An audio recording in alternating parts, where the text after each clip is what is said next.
এই পৃথিবীর সবচাইতে খারাপ স্বামী বউয়ের কাছে অন্য মেয়ের সাথে কথা বলা পুরুষ। ঘুষখোর, সুদখোর, বেনামাজি এদেশে খারাপ স্বামী হয় না। লজ্জাজনক বিষয়, এদেশের মেয়েদের তাদের বাবারা,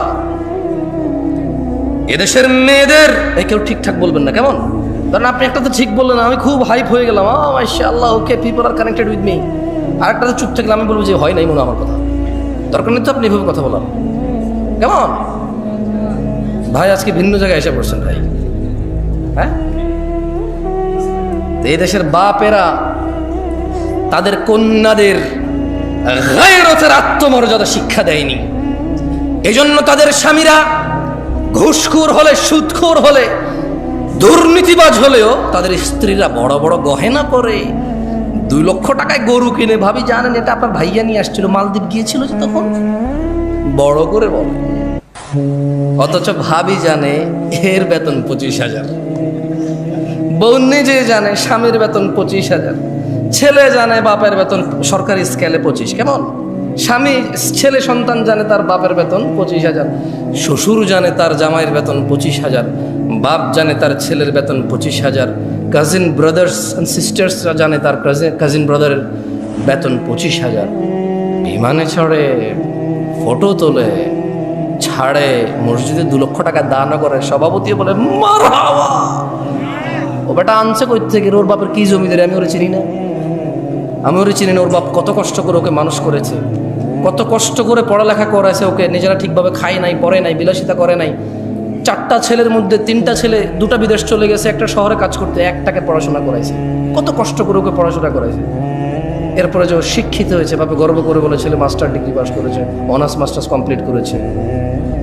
কত গর্ব করে বাপের মনটা শান্তি হয়ে ছেলে পড়াশোনা করেছে। ওই ছেলের বেতন 25,000, এই ছেলে মসজিদে এসে 2 লাখ টাকা দেয়। ওর বাপের জমি বিক্রি করে দিয়েছে না, মসজিদে ফ্যান এসি জরুরি হয়ে গেছে, ঘুষখোর সুদখোরের টাকায় করতে হবে। ছি ছি ছি ছি ছি, বেনামাজি এদেশের মসজিদের সভাপতি কোন সমাজে বসবাস করে? কি গায়রত, আত্মমর্যাদা কি হয়? অমুসলিমরা কেমন আমি জানি না, মুসলমানদের যদি অবস্থা হয়ে যায়, আত্মমর্যাদা কাজ করে না, আত্মমর্যাদা। মসজিদের ইমাম দেখি যে নেতা নেত্রীর পিছিয়ে খুব লুতুপুতু করে। কেন ভাই? ইমাম মানে নেতা? ও কিসের নেতা? নেতা হলেন আপনি। ওর নেতা ওর ভোটের মাঠে, ওর নেতা ওর। এখন মসজিদ এটা আমি নেতা, আমি ইমাম। এখন জুমার খুতবা হবে, এখন ইমাম আমি, নেতা আমি। কোনো সভাপতির কথা আমার উপরে যেতে পারবে না, আমি পরামর্শ দেব। আর যদি আমার উপরে নেতৃত্ব দেওয়ার কেউ থাকে, ও খুতবা দিবে। কারণ বেশি যোগ্য মানুষ খুতবা দিলে মানুষের বেশি কাজে আসবে, ঠিক কিনা?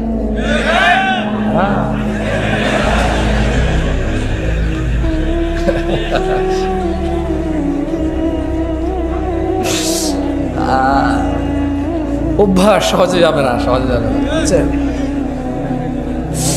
আউযু বিল্লাহি মিনাশ শাইতানির রাজীম। সবাই বলেন আল্লাহুম্মা সাল্লি আলা মুহাম্মাদ, আল্লাহুম্মা সাল্লি আলা মুহাম্মাদ, আল্লাহুম্মা সাল্লি আলা মুহাম্মাদ, আল্লাহুম্মা সাল্লি আলা মুহাম্মাদ। আল্লাহর নবী বলেছে যে একবার দুরূদ পড়বে 10টা রহমত হবে, 10টা গুনাহ মাফ হবে, দরজা বৃদ্ধি হবে। দুরূদ পড়বেন বেশি বেশি। ফাকুবকিবু ফিহা ওয়া হুম ওয়াল গাউন। অতঃপর তাদেরকে এবং পথ ভ্রষ্টকারীদের, নায়ক নায়িকা, গায়ক গায়িকা, খেলোয়াড়, নেতা নেত্রী, এই নর্তকী, গায়ক, যত কেউ মানুষকে পথভ্রষ্ট করে, যারা জায়গায় জায়গায় গিয়ে সিনেমা দেখায়, জাদু দেখায়, যারা মানুষের জন্য জুয়ার আসর বসায় রাখছে, মদের আসর বসায় রাখছে, ক্যারাম খেলার আসর বসায় রাখছে মানুষের জন্য, আল্লাহ বলছেন এদের সবাইকে এবং যারা ওখানে অংশগ্রহণ করে অধোমুখী করে কোথায় নিক্ষেপ করবে? এগুলো বলবেন। এগুলো বললে কি হয়? মানে আপনার মনে থাকবে যে আল্লাহ কি বলছে, কেমন? ঠিক বা ঠিক যে লাভ নেই। ওয়াজুনুদু ইবলিস আজমাউন, এবং আল্লাহ ইবলিসের বাহিনীর সকলকে জাহান্নামে নিক্ষেপ করবেন। ক্বালু, তারা সবাই ওখানে বলবে, ওয়াহুম ফিহা ইয়াখতাসিমুন, তারা সবাই জাহান্নামে বিতর্কে লিপ্ত হয়ে বলবে, তাল্লাহ, আল্লাহর কসম, ইন কুন্না লাফি দালালিন মুবিন, আমরা তো স্পষ্ট পথ ভ্রষ্টতায় নিমজ্জিত ছিলাম। উপস্থিত জনতা, উপস্থিত ভাই, উপস্থিত চাচারা, মুরব্বী যারা বয়স্ক আছেন, সবাইকে একটা কথা বলতে চাই। আমি কিছু প্রশ্ন করব, আপনারা আমার কথা শোনেন তো, ঠিক না? পুরো গ্রামের সবাই জায়গায় লাভ কি ভাই? সাউন্ড কম কি? এখানে শুনলে তো হয়। রাতের বাজে 11:30, মানুষ ঘুমাবে না, কালকে বাচ্চা কাচ্চার স্কুল মাদ্রাসা নাই। সাউন্ড তুমি প্রয়োজনে বাহিরটা আরো কমাই দাও, বাইরের দরকার নেই সাউন্ড, এখানে সাউন্ড হলে চলবে, খালাস। বলেন তো, আমি কিছু প্রশ্ন করব, যারা যারা জানেন সঠিক উত্তর দেবেন, ঠিক আছে? জুয়া খেলা কি? মদ খাওয়া, নামাজ ত্যাগ করা, গালিগালাজ করা, মারামারি করা, সুদ খাওয়া, ঘুষ খাওয়া। আমাকে আনছেন কেন? সপ্তাহ পরে জানেন। আরে হাসেন কেন? সবকিছু কৌতুক না? সবকিছু কৌতুক। দুনিয়াটা খেল তামাশা হয়ে গেছে, ব্যাস খালাস। খেলো, হাসো, তামাশা করো, ব্যাস। আমি বলছি যে হারাম কোনটা আপনি জানেন না, যেটা হারাম।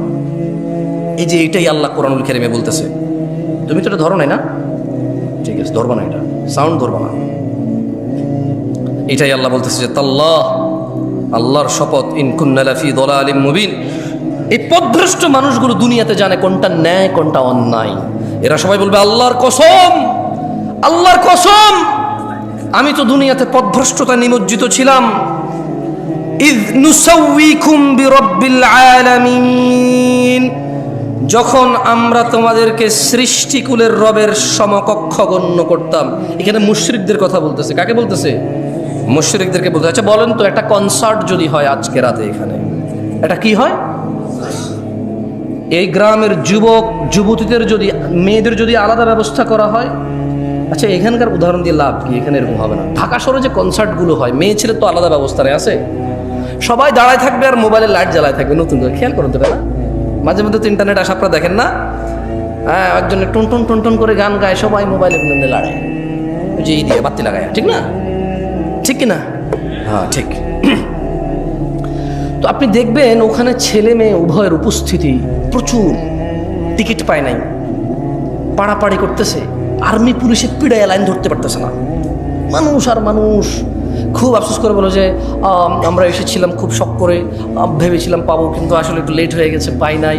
খুব শখ ছিল ওনার গানটা শুনবো, খুব শখ ছিল ওই মহিলার সাথে একটু ড্যান্স করবো, কিন্তু আসলে পাই না। বলে না, আপনার লজ্জাও লাগে না? বলে যে ও নর্তকী ডান্স দেখতে যাবে, খুব আফসোস টিকিটটা পায় নাই, খুব আফসোস।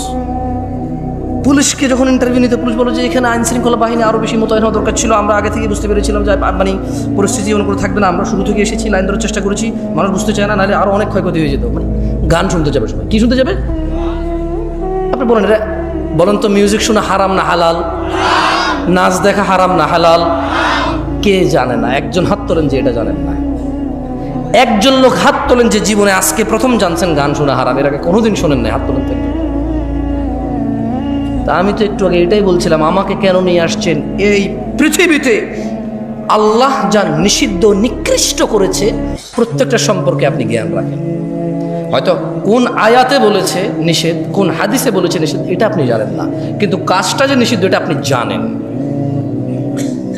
এই পৃথিবীতে প্রত্যেকটা ভালো কাজের, প্রায় ভালো কাজ আপনি ইলম রাখেন। হয়তো কোন আয়াতে বলেছে, কোন হাদিসে বলেছে, সেটা আপনি কি ইলম রাখেন না, কিন্তু এটা আপনি জানেন কোন কাজটা ভালো।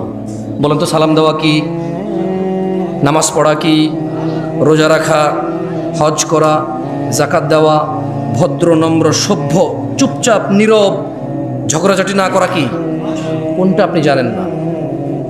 সবগুলোই জানেন। আল্লাহ আমাদেরকে বোঝার তৌফিক দান করুন। যাই হোক দিনী ভাইরা, আমি আজকে আমার আলোচনার বিষয়ে চলে আসি। কাদের কাদের দাঁড়িয়ে উঠছে? এই কেউ কি মোবাইল আসো, এই সামনের এইগুলা ছাড়া বাকি তোমাদের যাদের হাতে মোবাইলগুলো একটু বন্ধ করো, কেমন? দেখো আজকাল মানুষের ইজ্জত ইন্টারনেটে নিলাম হয়ে যায়, নিলাম। কোনো মুসলমানের ইজ্জতের পরোয়া করে না। কোথাও দুজন ঝগড়া করতেছে, কোথায় থামাবে, কোথায় এটাকে, যাতে পৃথিবীর অন্যান্য মানুষ দেখে না শেখে, এটাকে দমন করবে, উল্টা আরো ভিডিও করে করে ছেড়ে দেয়। আর এই পুরো বাংলাদেশের সব মানুষকে বুঝাই দেয় যে এইভাবে ঝগড়া করা যায়, এরকম হয়, করা যায়, বল থাকলে, শক্তি থাকলে, মেজাজ থাকলে করা যায়। এগুলো ঠিক না। ভালো কাজ প্রচার করা উচিত, খারাপ কাজ দমন, আর এটাকে কি বলে, এটাকে মানে এটাকে টেক ডাউন করা উচিত, প্রচার করা উচিত না। ওকে, মোবাইল রাখছেন সবাই না? সবাই আপনারা শ্রোতাদের মধ্যে যারা আছেন মোবাইল রেখে দেন। এগুলো যারা আছে এগুলো দাঁড়ায় গেছে এইদিকে, আপনাদেরকে দেখা যাচ্ছে না, ঠিক না? কিন্তু আপনাদের যাদের মোবাইল আছে সামনের লোকজন দেখা যাচ্ছে। আমি দুইটা প্রশ্ন করব, আপনারা কি সুন্দর উত্তর দিবেন আমাকে? প্রথম কথা হলো, আমি আপনাদের বলবো কেউ কারো দিকে তাকাবেন না, সবাই হাত তুলবেন যারা আজকে, আমি বলে দিচ্ছি, কেউ কারো দিকে তাকাবেন না, সবাই নিম্নমুখী হয়ে অথবা যেভাবে তাকায় আছেন সামনে এভাবে তাকায় থেকে হাত তুলবেন যারা আজকের ফজরের নামাজ পড়েন নাই। হাত তোলেন ফজরের নামাজ যারা পড়েন নাই। না না, তুলেন, সমস্যা না, তুলে রাখেন। কিছু মানুষ হয়তো বুঝিনি এখনো আমার কথা। যারা আজকে ফজরের নামাজ পড়েননি হাত তোলেন। তুমি ভিডিও করবে না, এই ছেলে মোবাইল নামাও, হ্যাঁ মোবাইল নামাও। যারা ফজর পড়েননি রাখেন, এবার হাত নামান। এবার আমি আরেকটা হাত নামান, আরেকটা প্রশ্ন করি। এই যে আজকে এখানে মাহফিল শিবগঞ্জে, যারা এখানে উপস্থিত আছেন, উপস্থিতদের মধ্যে যারা আজকেই ঈশান নামাজ পড়েন নাই তারা হাত তোলেন। কেউ কারো দিকে তাকাবেন না প্লিজ, লজ্জা পাওয়ার দরকার নাই, কাউকে লজ্জা দেওয়ার দরকার নাই। আমরা জাস্ট এটা অনুমান করবো যে আমাদের মধ্যে আমরা কত গাফেল। যারা ঈশান নামাজ পড়েন নাই আজকেই হাত তোলেন। অনেক, এই সাইডটা অনেক বেশি, হ্যাঁ রাখেন। দেখেন, এই যদি হয় আমাদের অবস্থা, আমরা এই শিবগঞ্জ উপজেলায় আজকে যা কয়টা মাহফিল হচ্ছে, এই ইউনিয়নে আজকে যা কয়টা মাহফিল হচ্ছে, এই গ্রামের আশপাশ 10টা গ্রাম মিলে আজকে হয়তো এই মাহফিলটাই হচ্ছে। এর আশপাশের কোনো গ্রামে মাহফিল আছে এখন?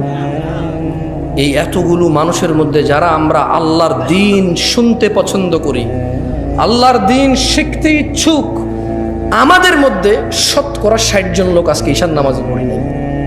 তাহলে বাকিদের অবস্থা কি? বাকিদের অবস্থা কি? সলাহ,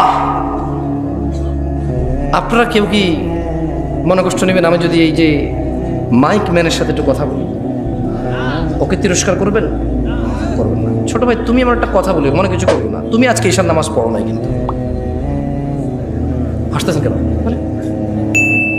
কোন জায়গায় আসছি ভাই? আপনার কি যে কোনো কথায় হাসেন? কথা বুঝবেন আগে, কত গুরুত্বপূর্ণ কথা বলতেছি। আমার আসলে ওয়াজ করার ইচ্ছাই চলে যাচ্ছে দিন দিন। তুমি তো আজকে ঈশান নামাজ পড়ো নাই, হাসির কি হলো? ও পড়ে নাই নামাজ, মানে হাসির কি আছে? এটা আমি বুঝতে পারছি ও পড়ে নাই। এবার ওকে দিয়ে বলি, প্যান্ডেলওয়ালা আছে এই জায়গায়? প্যান্ডেলওয়ালা আছে? আজকে তোমাদের ভলান্টিয়ার কতজন? সবাইকে ডাকো। ওখান থেকে আমি মিনিমাম ছেলে পেলেকে বাইরে করবো যারা ঈশান নামাজ পড়ে নাই। সব বাইরে আছে না? ঠিক আছে, আমি চলে গেলাম। ইনশাল্লাহ ওয়াজ শেষ করে তোমরা কালকে বিচার করিও তোমাদের, যে তোমাদের ভলান্টিয়ারদের মধ্যে কত ছেলে ঈদের নামাজ পড়ে নাই ঈশান, কিন্তু ওরা ওয়াজ করাচ্ছে আমাকে কত দূর থেকে নিয়ে এসে। ওদের কথা হচ্ছে সারা বাংলাদেশের, সারা শিবগঞ্জকে হেদায়েত করে দেবে। তাহলে কোনো মানুষ খারাপ করবে না, সব খারাপ আমাদের। কারণ হুজুর নিয়ে আসছি দূর থেকে, সব মানুষের হেদায়েত করে দেবে, কেউ আর অন্যায় করবে না। তাহলে একমাত্র অন্যায় করার বাকি কে থাকে? আমরা আয়োজন করে হুজুর নিয়ে এসে সবাইকে ফু দিয়ে হেদায়েত করে দেবে। ফু দিয়ে হেদায়েত হয় না? ফু দিলে হেদায়েত হয়? হেদায়েত কে দেয়? চাইতে হয় কিনা? কারা চায়? যারা জান্নাতের আশা করে, যারা জাহান্নামের ভয় পায়। একটা মাইক ম্যান এই শীতকালের সিজনে এমন কোনো দিন নেই যেদিন সে ওয়াজ শোনে না। এদেশের ওয়াজ যদি মানুষের খুব বেশি একটা কাজে আসতো, সবার আগে ও সবচাইতে ভালো মানুষ হতো। আমি ওকে খারাপ বলছি না, আমি ওকে মানুষ হিসেবে খারাপ বলছি না। আমার ওয়াজ যদি কারো কাজে আসতো, আমি বিলিভ করি প্যান্ডেলওয়ালা, মাইকওয়ালা আর স্বেচ্ছাসেবক ভলান্টিয়ারদের সবার আগে কাজে আসতো। কিন্তু আমি দেখেছি এদেশের আয়োজকদের মধ্যেই বেনামাজি, ঘুষখোর, সুদখোরে ভরপুর থাকে। দু একজন ভালো থাকে, দু একজনের ইচ্ছা চেষ্টায়, বাকিরা যে সাড়া দেয় এটার জন্য তারা নেকি পাবে যদি তারা নামাজি হয়ে মরে। আর বেনামাজি মরলে উঠলে হিসেবেই আসবে না। আল্লাহ আমাদের বোঝার তৌফিক দান করুন। তোমাদের যাদের বয়স, মানে যাদের দাড়ি উঠেছে এবং দাড়ি শেভ করো তোমরা যারা, কেমন? আমি তোমাদের, যারা তোমরা শেভ করো তারা তোমরা হাত তোলো। মানে যারা দাড়ি কাটো তারা হাত তোলো। তো একটু কতজন সংখ্যা? সব কথায় দেখি হাসে আপনাদের এলাকার মানুষ। আমি বুঝলাম না জিনিসটা, সব কথায় হাসে। তুমি তো দাড়ি কাটো, হাত তুলছো না কেন? কেউ ভিডিও করবে না, কেউ ভিডিও করবে না। তোমাদের কি বলছি যে মুসলমানের ইজ্জত আমানত তোমাদের কাছে, তারপরে তোমরা ভিডিও করতেছো কেন? লজ্জা দিচ্ছ সবাইকে। এটা কি বিক্রি করবে ফেসবুকে? ফেসবুকে মানে মুসলমানদের ইজ্জত ফেসবুকে বিক্রি করে দিবা? হাত তোলো যারা শেভ করো। দাড়ি কাটো যারা, ছোট করো, শেভ না ছোট করো, এই একটু সাইজ করো যারা, তারাও তোলো, তোলো তোলো তোলো তোলো, হাত নামাও, হাত নামাও। জান্নাতে যেতে চাও? তবে শোনো, শিবগঞ্জের মানুষ 20 মিনিট কথা বলবো, আর ইনশাআল্লাহ সর্বোচ্চ 20 মিনিট কথা বলবো ইনশাআল্লাহ। দেখো তোমার জান্নাতে যাওয়ার জন্য কোনো কিছু পাও কিনা, যেটা তোমার মানতে ইচ্ছে হবে, যেটা তোমার শিখতে ইচ্ছে হবে, করতে ইচ্ছে হবে, আর জান্নাতে যেতে ইচ্ছে হবে। قال الله تعالى إن الدين عند الله الإسلام, নিশ্চয়ই আল্লাহর কাছে একমাত্র মনোনীত দিন হচ্ছে ইসলাম। وما اختلف الذين أوتوا الكتاب إلا من بعد ما جاءهم العلم بغيا بينهم, আর যাদেরকে কিতাব দেওয়া হয়েছিল তারা কেবল নিজেদের পরস্পরের নিজেদের ঝগড়াঝাটির বলিবশত হয়ে বিদ্বেষ পোষণ করেছে। তাদের কাছে জ্ঞান আসার পরেও জানা করা কি, দাড়ি কাটা কি, সুদ খাওয়া কি, ঘুষ খাওয়া কি, মারামারি করা, বাপ মায়ের অবাধ্য হওয়া, নামাজ ত্যাগ করা, গালিগালাজ করা। আল্লাহ বলছে জ্ঞান আসার পর নিজেদের বিদ্বেষ, নিজেদের একজন আরেকজনের সাথে প্রবলেম, এই দল ওই দল, ও দল এই দল, ওরা হানাফি করে, এটা শাহাফি করে, এটা মালাকি করে, ওটা হাম্বালি করে, ওটা চিশতি করে, ওটা সাবরি করে, ওটা তরিকত করে, ওমুকে ওটা হাকিকত করে, ওটা মারেফত করে, হ্যাঁ ওটা চিশতি করে। এই শুধু মানে এটা কেন করবো না, এটা তো সুন্নত, বলছে যে এটা ওয়াহাবি করে। এটা কেন করছো, এটা তো বেদাত, বলছে এটা ওয়াহাবিরা করে না, আমরা করি। মানে ইসলামের সাথে ওর কোনো প্রবলেম নাই, কোরআন সুন্নাহর সাথে ওর কোনো বিদ্বেষ নাই, কিন্তু শুধু ওই অমুক দলে এটা করে তাই ও করবে না, অমুক দলে এটা করে না তাই ও করবে। আল্লাহ বলছে যে জ্ঞান আসার পর নিজেদের পরস্পর বিদ্বেষ বশত তাদের নিকট জ্ঞান আসার পর তারা মত অনৈক্য ঘটিয়েছিল। ওয়ামান ইয়াকফুর বিআয়াতিল্লাহ, ও শিবগঞ্জের যুবক ও বৃদ্ধরা, যে ব্যক্তি আল্লাহর আয়াত সমূহ থেকে মুখ ফিরিয়ে নেবে, ফাইন্নাল্লাহা সারিউল হিসাব, তবে নিশ্চয়ই আল্লাহ দ্রুত হিসাব গ্রহণকারী। জেনে রাখো, তোমরা যারা রোনালদো, রিভালদো, খেলোয়াড়, নায়ক, নায়িকা, গায়ক, গায়িকার অনুসারী রয়েছ, তোমরা যারা তাদের মতো চুল রাখো, প্যান্ট পরো, জামা কাপড় পরো, গান গাও, গান লেখো, কবিতা করো, ওইভাবে ভালোবাসো যেভাবে তারা ভালোবাসে, ওভাবে ঘৃণা করো যেভাবে তারা ঘৃণা করে, তারা দুঃখে তোমাদেরকে নাটক করে দেখায়, ফাঁসি দিয়ে দেয়, তোমরাও দিয়ে দাও। তারা তোমাদেরকে নাটক করে দেখায়, তারা ভালোবাসলে দুনিয়ার সবার সামনে বলে যে, সবার সামনে বলতে পারি আমি তোমাকে ভালোবাসি, তোমার লাজ লজ্জা শরম সব বেঁচে খেয়েছো, কারণ নাটকে দেখেছো সে ভালোবাসে তার প্রেমিকার হাত ধরে দৌড়ায় চলে গেছে সবার সামনে দিয়ে, তুমি দৌড়াও। তুমি দেখেছো নাটকের নায়ক পার্কে গিয়েছে তার প্রেমিকাকে নিয়ে বাদাম খাচ্ছে হেঁটে হেঁটে, তুমিও এখান থেকে একদিন ছুটি পেয়ে বান্ধবীকে বলো হ্যাঁ তুমি চলে আসো, আমি আসতেছি। সিএনজি ভাড়া করে, রিক্সা ভাড়া করে, এমুক তুমুক করে বন্ধু বান্ধব উপরে লাগায় বাদাম কিনে পার্কে হেঁটে হেঁটে খাও। এটা কার অনুসরণ? আল্লাহ নবীর অনুসরণ? এটা শিখাইছে কে বলো তো? এখন বলবো জামশেদ ভাই আপনি বেশি বেশি আজকে সিনেমার না গায়ক গায়িকা নায়ক নায়িকা বলছেন। কে শিখেছে তোমাকে যে প্রেম মানে তোমাকে এই ভালোবাসা, মানে ভালোবাসলে পার্কে যেতে হয়, হাত ধরতে হয়, বিয়ে করা ছাড়া, তারপরে গান গিয়ে গিয়ে ছবি তুলতে হয়, বাদাম খেতে হয় হেঁটে হেঁটে জনসম্মুখে, তারপর দুজনে মিলে ছবি তুলতে হয়। তুমি এই শিক্ষা পেয়েছো কোথায়? তোমার আব্বা তোমার আম্মার সাথে এরকম করেছিল? তোমার দাদা তোমার দাদির সাথে? তোমার নানা তোমার নানির সাথে? তোমার মামা তোমার মামির সাথে? What did you get this learn? What did you learn this? তুমি শিখছো কোথায়? এটা কে শিখেছে তোমাকে বলতে পারো? মানে এটাকে ভালোবাসা বল, এটা কে শিখেছে তোমার?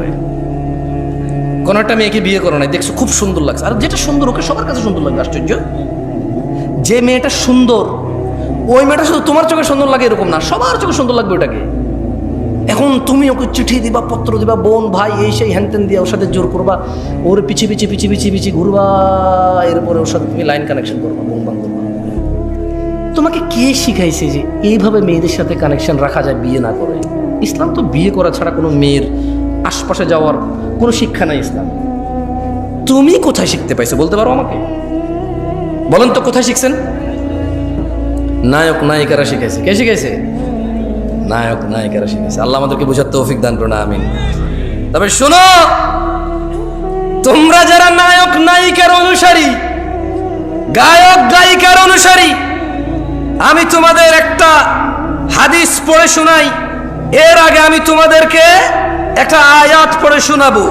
আল্লাহ বলছেন মাইয়ুতির রাসূল, যে রাসূলের অনুসরণ করে, রাসূল যেভাবে ভালোবাসে সাল্লাল্লাহু আলাইহি ওয়াসাল্লাম, রাসূল যেভাবে ঘৃণা করে সাল্লাল্লাহু আলাইহি ওয়াসাল্লাম, তিনি সাল্লাল্লাহু আলাইহি ওয়াসাল্লামের যে অনুসরণ করে, ফাকাদ আতা আল্লাহ, যে আমার রাসূলের মতো খায়, যে আমার রাসূলের মতো পড়ে, যে আমার রাসূলের মতো ভালোবাসে, যে আমার রাসূলের মতো ঘৃণা করে সাল্লাল্লাহু আলাইহি ওয়াসাল্লাম, ফাকাদ আতা আল্লাহ। আল্লাহ নিজে বলছে যে সে আল্লাহর ইবাদত করে। ওয়ামান তাওয়াল্লা, আর যদি কেউ রাসূলের অনুসরণ থেকে মুখ ফিরিয়ে নেয়, ওর নায়কের মতো দেখতে হবে শেভ করে, ওর গায়কের মতো দেখতে হবে শেভ করে, ওর চুল এমনি এমনি কাটবে, অমুক খেলোয়াড়ের মতো দেখতে হবে। আল্লাহ বলছে যে ওয়ামান তাওয়াল্লা, যে রাসূলের অনুসরণ করে না, ফামা আরসালনাকা আলাইহিম হাফিযা, ইয়া রাসূলুল্লাহ, আমি আপনাকে এই সুন্নত বিরোধী লোকগুলোর তত্ত্বাবধায়ক করে পাঠাইনি। দিন হচ্ছে আল্লাহর কাছে একমাত্র ইসলাম। তাহলে দিন কি? এটাও কোরআনুল কারীমে আল্লাহ বলছেন ওয়ামা আতাকুমুর রাসূল, যা রাসূল দিয়েছে, ফাখুযুহু, যত কিছু তোমার রাসূল আমার রাসূল দিয়েছেন, ফাখুযুহু, তা সব নিয়ে নাও। ওয়ামা নাহাকুম আনহু, যত কিছু থেকে নিষেধ করেছে, ফান্তাহু, তা থেকে তোমরা বিরত হও। ওয়াত্তাকুল্লাহ ইয়া নাস, তোমরা আল্লাহর তাকওয়া অবলম্বন করো।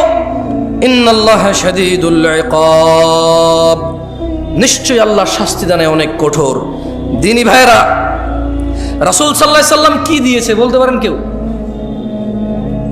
অনেক কিছু দিয়েছে। কতটুকু আমি একটু পড়ে শোনাবো আপনাকে, একটা হাদিস শোনাবো। দেখেন, আন আব্দুল্লাহ ইবনে মাসউদ রাদিয়াল্লাহু আনহু قال, আব্দুল্লাহ ইবনে মাসউদ রাদিয়াল্লাহু আনহু থেকে বর্ণিত, তিনি বলেন قال রাসূলুল্লাহ সাল্লাল্লাহু আলাইহি ওয়াসাল্লাম, আল্লাহ রাসূল সাল্লাল্লাহু আলাইহি ওয়াসাল্লাম বলেছেন, ইন্নাহু লাইসা শাইউন ইউকাররিবুকুম ইলাল জান্নাহ ইল্লা ক্বাদ আমারতুকুম বিহি। আব্দুল্লাহ ইবনে মাসউদ বলতেছেন রাদিয়াল্লাহু আনহু যে আল্লাহ নবী সাল্লাল্লাহু আলাইহি ওয়াসাল্লাম বলছে যে নিশ্চয়ই এমন সকল কিছু যা তোমাদের ইউকাররিবুকুম ইলাল জান্নাহ, যা তোমাদের জান্নাতের নিকটবর্তী করে, ইল্লা ক্বাদ আমারতুকুম বিহি, কোনো কিছু আমি নির্দেশ দেওয়া থেকে বিরত হইনি। কোনো কিছু, এমন যত কিছু আছে তোমাকে জান্নাতের নিকটবর্তী করবে, আমি সব কিছুর আদেশ করেছি।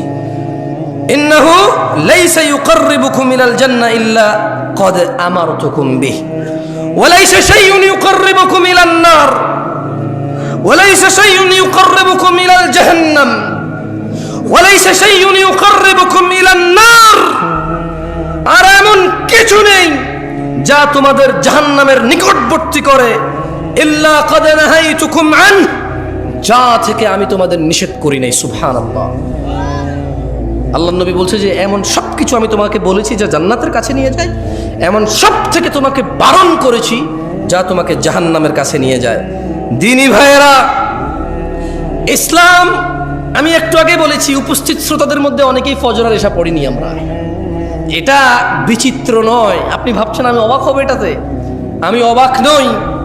কারণ আবু হুরায়রা রাদিয়াল্লাহু আনহু قال, আবু হুরায়রা রাদিয়াল্লাহু আনহু বলছেন, ওনার থেকে বর্ণিত, قال রাসূলুল্লাহ সাল্লাল্লাহু আলাইহি ওয়াসাল্লাম, আল্লাহর নবী সাল্লাল্লাহু আলাইহি ওয়াসাল্লাম বলেছেন, বাদা আল ইসলামু গরীবা, ইসলামের সূচনা হয়েছিল অপরিচিত অবস্থায়, ওয়া সায়াউদু কামা বাদা গরীবা, অচিরেই তা শুরুর মতো অপরিচিত অবস্থায় ফিরে যাবে।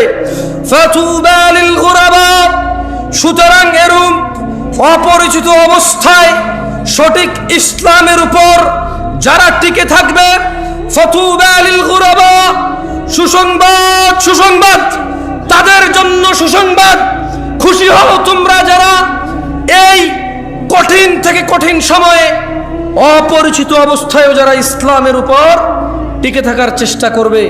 আল্লাহর নবী বলছে ফাতুবা লিল গুরাবা, সুসংবাদ তাদের জন্য যারা এরূপ অবস্থায় ইসলামের উপর টিকে থাকবে।